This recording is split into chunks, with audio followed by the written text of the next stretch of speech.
Kita mandi masuk hadis yang keempat. Kita boleh baca satu itu. Hadis keempat muka surat 18. Isu pembicaraan kita pada hari ini adalah ilmu agama akan berasal sepertilah.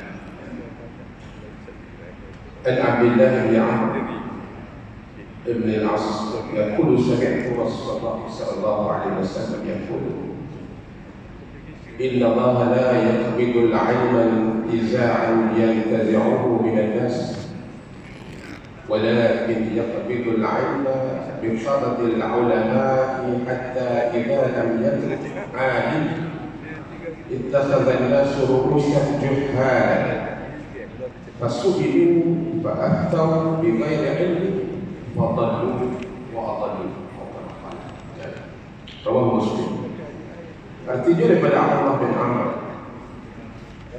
bin As radhiyallahu anhu berkata, aku mendengar baginda Rasulullah SAW bersabda bahawasanya Allah SWT tidak mencabut, jadi tidak menghilangkan akan ilmu itu dengan sekaligus dari yang ada manusia, tetapi Allah SWT menghilangkan ilmu itu dengan mematikan alim ulama. Maka apabila sudah ditiadakan alim ulama, orang ramai akan memilih orang-orang yang jahil sebagai pemimpin mereka.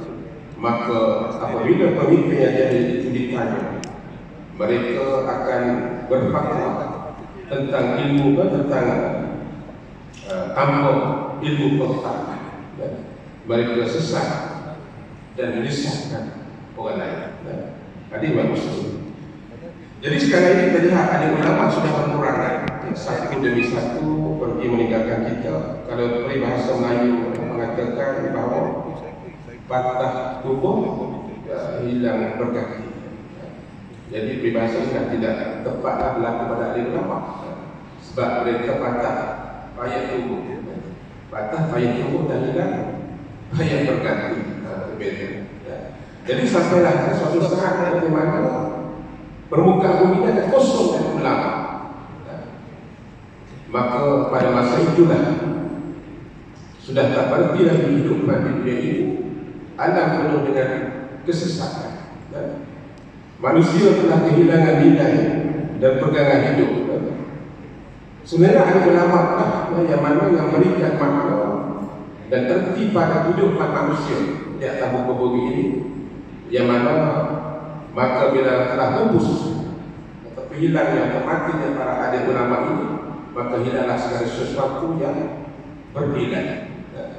Jadi oleh itulah di akhir-akhir ini kita telah melihat kejadian-kejadian yang menunjukkan nantinya zaman datang daripada Rasulullah sallallahu alaihi wasallam, yang mana di mana terlihat bilangan adik ulama hanya tinggal sedikit saja, dan usaha untuk melahirkan itu memang susah, tidak mendapatkan perhatian yang semacamnya. Jadi oleh itulah contoh pondok-pondok sekolah-sekolah agama kurang dapat perhatian daripada cilik pandai. Jadi mereka banyak mengutamakan pengajian-pengajian tidak urusan keduniaan, yang mana dapat meraih keuntungan harta benda dunia. Inilah rezeki masyarakat kita pada hari ini. Oleh itulah kita mikirkan hati ini dan kita cari jalan untuk selesaikan. Dan perkara ini telah kita sebut beberapa lebih 1400 tahun yang lampau, dan kita lihat dah berlaku dan terus berlaku. Jadi pada jemaah Allah kita lihat di sini bahawa apa yang nak disampaikan daripada Rasulullah sallallahu alaihi wasallam kepada sahabat kepada kita dan umat bagi kita masih berada di atas bumi ini. Mana pertama ilmu kemudian Allah Taala. Ilmu itu dilakukan Allah kepada kita hamba-hambanya. Ini menunjukkan betapa kita perlu untuk membangun daripada itu supaya dikirakan ilmu. Jadi cara ilmu itu dicabut ialah dengan kematian para ulama. Justru hendaklah kita belajar ilmu dari para ulama dengan cara bertalaqi, yakni sebelum mereka meninggalkan kita. Ini kerana apa? Dan ilmu tak boleh diwarisi seperti mana harta, boleh diparaki dan sebagainya. Namun kita lihat sebagai yang perlu dipelajari ilmu itu. dan juga ditekuni dengan bersungguh-sungguh.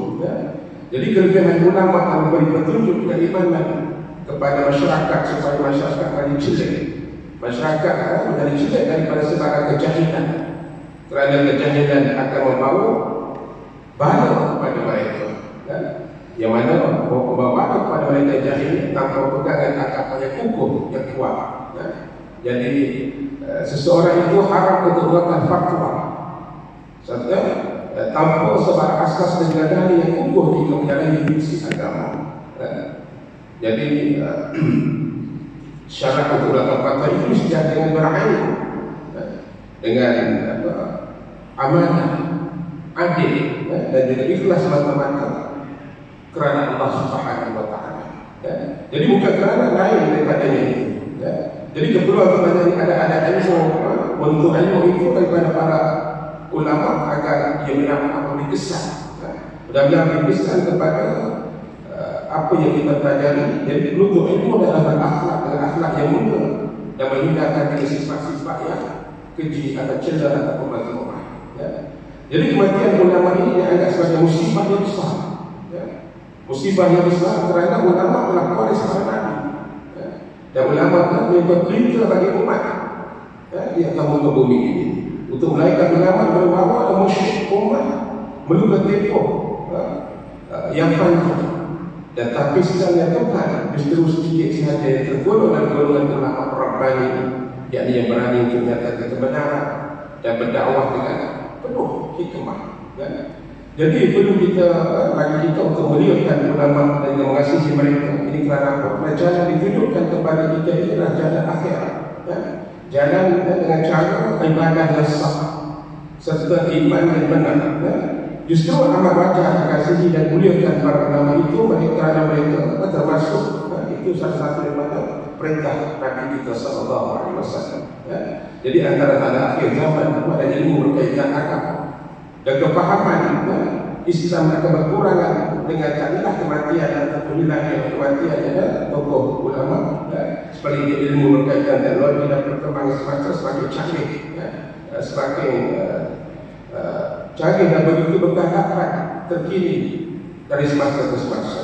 Hal ini tidak terkait dengan banyak peluang cita-cita terbaru dan juga yang terkini yang berlaku di akhir zaman ini. Jadi ulama dan pewaris Nabi amat perlu diberi penghormatan dan juga dimuliakan kerana yang cukup istimewa di sisi Allah Subhanahu wa Ta'ala, yang menjadi keperluan kepada kita semua untuk mengutik seberapa banyak tiara ilmu daripada tokoh-tokoh ulama tersebut. Imam Syafi'i berkata, tutuplah ilmu sebanyak yang mungkin. Tutuplah ilmu sebanyak yang mungkin kerana dia akan menjaga pun dan membuat cemerlang di dunia dan juga di akhirat. Di samping dia yang menjadi amanah para nabi, amanah para rasul dan orang-orang yang saleh. Jadi Tuhan berkata ilmu pengetahuan menjadi dua kebutuhan. Pertama, kita mengetahui masalah pokok, dan kedua kita mengetahui di mana kita dapat maklumat berkaitan hal itu. Jadi oleh itulah di mana yang mana kita lihat sebagaimana Allah sebut, la yazalun nasu bi khairin ma baqiya awwal hatta yata'allamu al-akhir. Fa idza halaka al-awwal qabla an yata'allama al-akhir halaka an-nas. Yang mana ini ungkapan kata-kata namun manusia sentiasa dalam kebaikan selama mana dia masih kekal generasi pertama sehingga kemudian dia dapat mempelajari dan juga binasa generasi pertama sudah belajar generasi sebelumnya maka binasa manusia. Ini dari Quran ini ungkapan atau kata-kata. Jadi kita ditanya kepada Sa'id bin Jubair, rahimahullah, apakah alamat biasa kebinasaan manusia? Maka jawabnya, bila para ulama mereka telah meninggal ini, maka itu di antara. Jadi kematian para ulama ini menyatakan ulama adalah mereka pewaris, warasatul anbiya, waris para nabi yang menjadi berita kepada umat di mana yang menjadi panduan, taufik dan hidayah daripada Allah Subhanahu wa Ta'ala. Jadi oleh itulah ilmu dan hikmah yang dimilikinya sudah pasti amat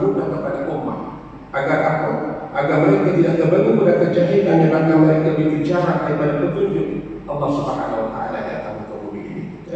Jadi setelah hampir 9 tahun para ulama menuntut mencari ilmu dan juga dia mengajarkan kepada khalayak, maka sudah pasti dia bukan semata-mata untuk mengajar, tetapi sebagai tarbami dan khuluqi, turut disertakan sekali. Di samping itu qudwah dan juga uswah yang baik, yang mana yang dapat yang dipamerkan dan benar-benar bersebut di dalam kehidupan masyarakat di atas muka bumi ini.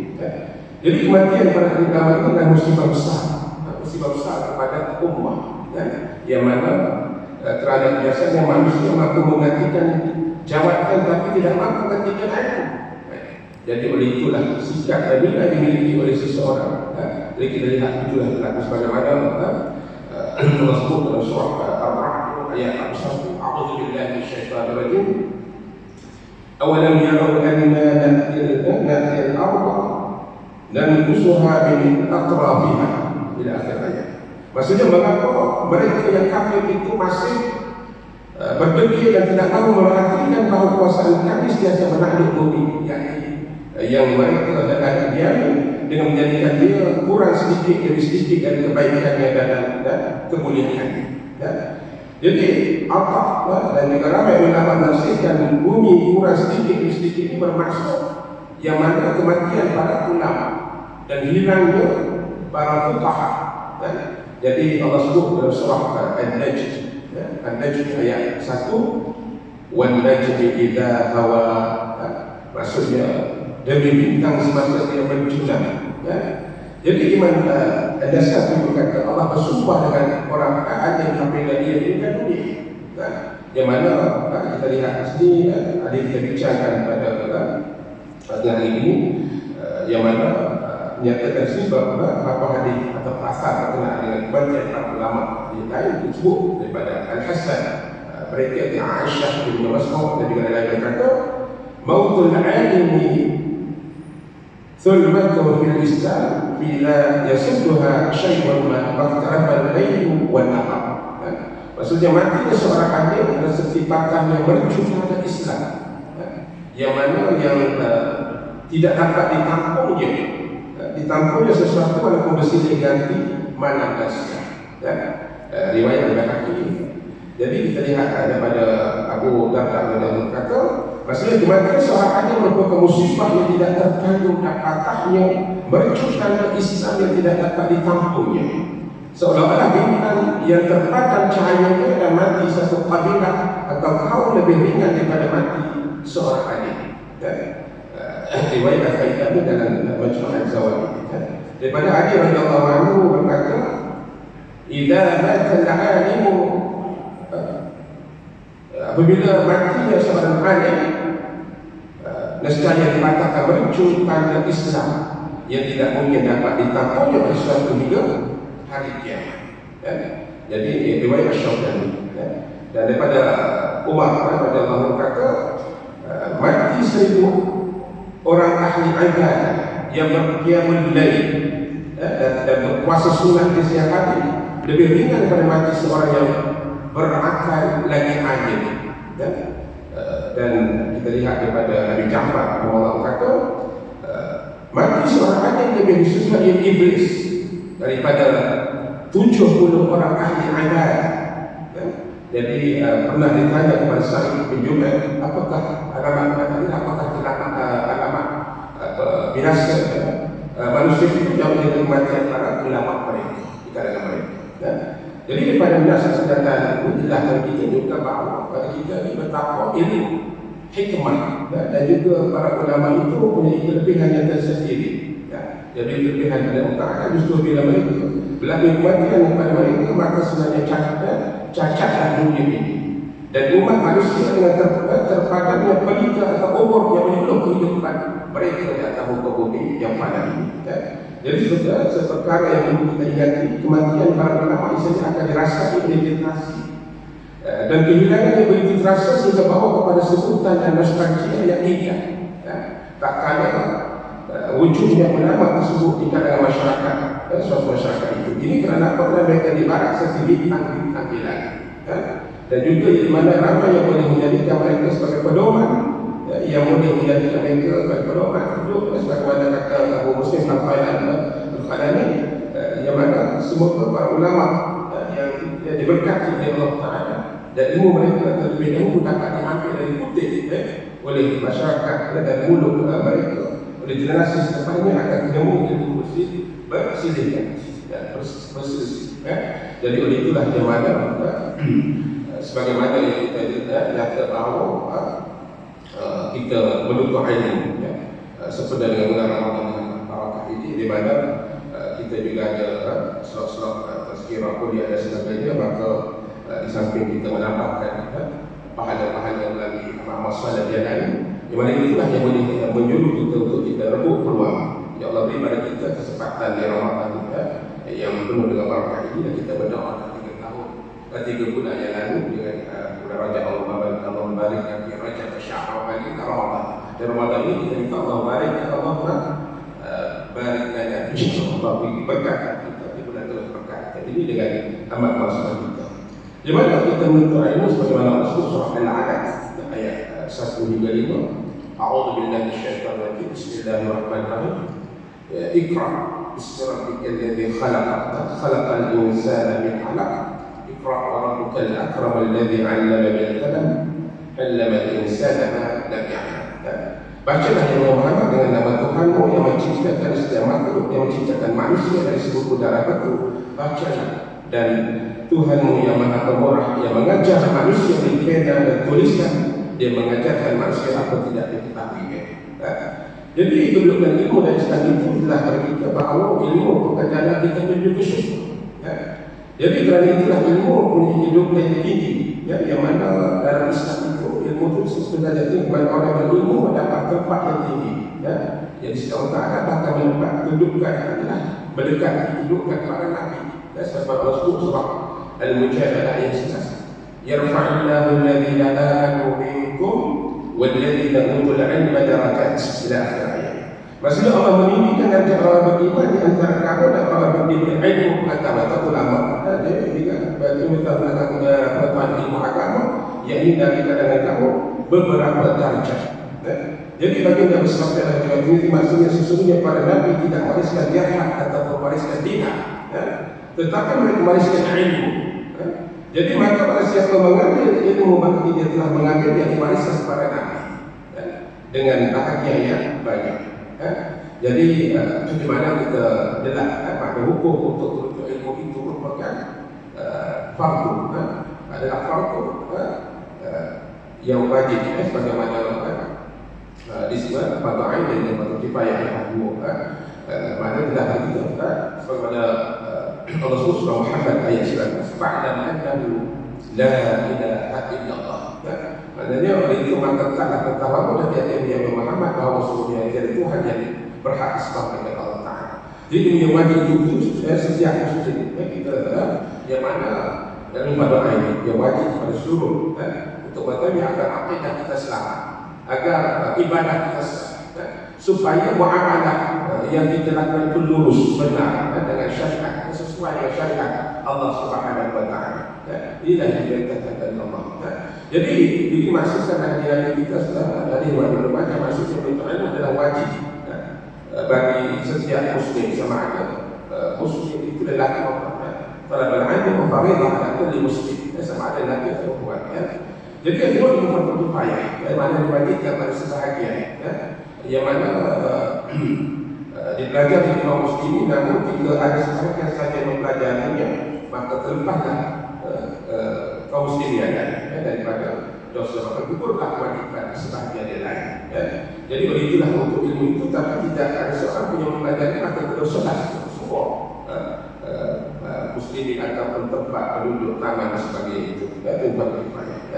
Maksud sini adalah ilmu dalil, ilmu syariat sama ada pelajarinya, kita menghafalnya, kita mengkajinya, maka ini adalah keadaan kerukunan kaum muslimin itu dapat terjadi. Dan negara yang meminta dan kebenaran dan keadilan dapat diwujudkan sehingga menjadi negara yang kuat dan berbahawa dan tidak ada satu musuh pun yang berani untuk mengarang, untuk mengacau dan sebagainya. Sebagaimana Allah sebut dalam surah At-Taubah ayat 122, wa ma kana al-mu'minuna liya'firu kaffah walaula nafara min kulli firqatin minhum ta'ifatun yatafaqahu fid din wa yunziru qaumahum idza raja'u ilaihim la'allahum yahdharun. Maksudnya dan tidaklah hanya betul dan ini orang-orang yang beriman keluar semuanya biar itu berperang. Oleh itu tidaklah keluar sebahagian sahaja dan tiap-tiap buah itu di antara mereka supaya orang-orang yang tinggal itu mempelajari secara tadabbur yang dituntut di dalam agama dan supaya mereka dapat mengajar kaumnya yang keluar berjuang itu bila orang itu kembali kepada mereka, mudah-mudahan mereka dapat berjaga-jaga yang melakukan larangan Allah SWT. Jadi ada ilmu seperti ini disebut memiliki keahlian khusus tentang ilmu tertentu disunatkan bagi setiap muslim sebagaimana Allah sebut surah Taha ayat 114 wa qur rabbi zidni ilman, dan berdoa dengan mengatakan wahai Tuhanku tambahilah aku ilmu. Jadi di mana jelas bagi kita bahawa untuk kita pastikan ibadah kita dapat diterima oleh Allah, salah satu kepada kita ilmu, bukan kita ikut secara buta-tuli. Jadi sebenarnya dengan Ramadan dan Barakah ini, baiklah kita berusaha untuk kita rebut peluang yang Allah kepada kita untuk menambah lagi ilmu dan juga untuk menambah lagi amal saleh kita. Sebenarnya masa ini merupakan untuk kita meraih rahmat kasih sayang Allah kepada kita. Sebab berbeza di bulan lain dalam Ramadan ini digandeng-gandeng ada hadis dan doa itu antara 70 hingga 700 kali ke atas sebagai motivasi untuk kita buat amal saleh. Namun begitu kita berusaha untuk kita rebut peluang Ramadan hari ini dengan amal saleh itulah bekalan untuk kita melancarkan perjalanan kita menuju syurga dan tetap pada air pertama kita untuk kekal selamat di sana. Jadi disebabkan lebih kita perbanyakkan adalah dengan bimbinganlah Allah sediakan untuk kita malam al-qadar khairul adlatul qad khairul min al-syahr. Amal saleh bermula daripada maghrib berbuka puasa sampai ke subuh esok. Sahur itu amalan lebih khairul min al-syahr. Baik 10 bulan, mungkin 10 bulan, mungkin 1 bulan, mungkin 1 bulan. Itu lebih baik. Jadi mudah-mudahan kita dibuatkan untuk kita terus mendapat barakah bulan Ramadan dan barakah ini. Dan sesungguhnya sebagai kesimpulannya, sesungguhnya para ulama telah mewakafkan hidup banyak untuk meraih ilmu sebanyak mungkin, justru tidak hanya mereka tidak kedua yang cukup istimewa di sisi Allah Subhanahu wa Ta'ala. Sebagaimana kita yang disebut dalam surah Az-Zumar ayat 9, maksudnya adakah sama orang yang mengetahui dengan orang yang tidak mengetahui? Sesungguhnya orang yang dapat mengambil pelajaran dan peringatan dari orang-orang yang ulul albab yang berakal sempurna. Jadi semoga dengan perbincangan kita tengah hari ini kita dapat jadikan para alim ulama uswah dan juga qudwah, contoh dalam beribadah kita kepada Allah Ta'ala. Dalam bila kita untuk menuntut ilmu, kita menyebarkan ilmu itu, mereka adalah guru kita, orang ini mursyid dan juga ustadzatul alam. Maknanya Ujjah pernah berkata, bila seorang guru memiliki 3 perkara sudah barang, tentu akan sempurna nikmat kepada pelajaran. Pertama sabar, kedua tawadhu, dan ketiga akhlak yang lain. Jadi apabila seorang pelajar memiliki 3 perkara sudah benar, barang tentu semuanya nikmat dengannya terhadap dunia, yaitu akal yang waras, adab dan juga baik pahaman. Inilah dinukilkan daripada Imam Al-Ghazali dan kita yang Ihya Ulumuddin. Harapan yang mana semoga kita dapat rasa lahirkan rasa cinta kita kepada para ulama Rabbani yang banyak memandu dan memimpin masyarakat dengan ilmunya yang disulami dengan takwa dan iman yang teguh. Mudah-mudahan kita diberikan oleh Allah untuk terus kita berada pada landasan, pada jalan yang Allah redha, dan kita pertambahkan memberikan memperbanyakkan amal masalah kita yang dengan yang kita tunggu dan ikhlas untuk kita terus berada dalam redha Allah, dan juga dengan kita sebagai umat kita bisa bagi menuju ke alam sadar dengan penuh dengan nikmat dan barakah. Mudah-mudahan kita dapat ganjaran dan juga akan terjadikan oleh Allah di bulan barakah ini agar kita dapat mengukur sebanyak-banyaknya nafas akhirat kita di pahala-pahala kita. InsyaAllah kita tanda rahmat dan kasih sayang Allah kepada kita hamba-Nya sebagai umat Nabi kita Muhammad sallallahu alaihi wasallam. Apa yang baik ada pada Allah Tuhan. Aku lupa di mana astaghfirullahaladzim. Assalamualaikum warahmatullahi wabarakatuh. Subhanakallah wa bihamdika asyhadu an la ilaha illa anta astaghfiruka wa atubu ilaik. Subhanakallah wa bihamdika asyhadu an la ilaha illa anta astaghfiruka wa atubu ilaik. Subhanakallah wa bihamdika asyhadu an la ilaha illa anta astaghfiruka wa atubu ilaik. Bismillahirrahmanirrahim. Al-'asr innal insana lafi khusr illa alladhina amanu wa 'amilus salihati wa tawassaw bil haqqi wa tawassaw. Assalamualaikum warahmatullahi